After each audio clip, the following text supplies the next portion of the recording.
යහපත් සිතුවිලි කෙනෙකුව වෙනස් කරයි. ලෝකයේ ලස්සන කරයි.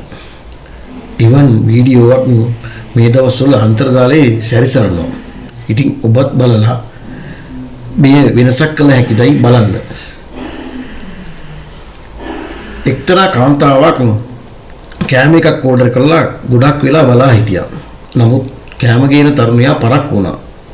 එම නිසා එම කෑම එක බාර ගන්න බෑ කියලා එම කාන්තාව කිව්වා. නමුත් ඔහු කිව්වේ මා ගොඩක් ස්ථාන වලට ගිහිල්ලා මේ කෑම එක බෙදලා එනකොට පොඩ්ඩක් පරක් වුණා. කරුණාකරලා මට සමා වෙන්න මේ කෑම එක ලබා ගන්න කියලා ඌ ආයාචනා කරා.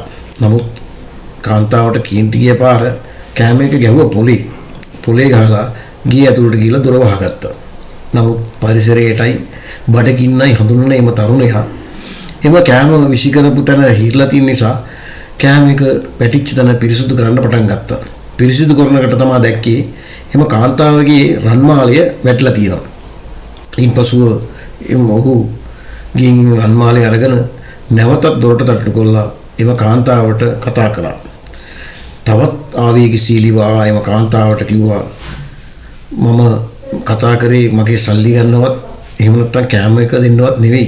ඔයාගේ රන්මාලේ මෙතන තිබුණා. ඒකයි මම මේක දෙන්න තමයි කතා කරේ කිව්වා. ඊට පස්සේ තමයි තීරුම් ගියේ තමා කළ වරද්ද.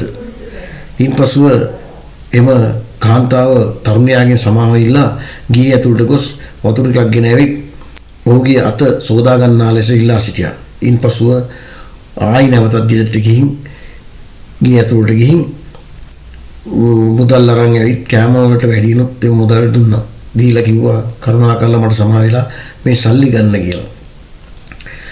ඒක තමයි යහපත් සිතුවිල්ලක් ඕන අවස්ථාවක ඕන දෙයක් වෙනස් කරන්නට පුළුවන්.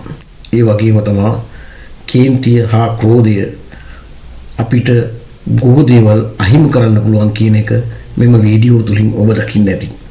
එහෙමනම් මෙම වීඩියෝ එකේ යම්කිසි පහඩමක් Tamanට දැනුණා කියලා හිතෙනවා නම් මේක ෂෙයා කරන්න. ලෝකයේ වෙනස් කිරීමට ඔබ දායක වෙන්න සිතනවා නම් තවත් කෙනෙකුට මේ වීඩියෝ නරඹන්න ෂෙයා කරන්න කියලා ඉල්ලා සිටිමි. බොහොම ස්තුතියි.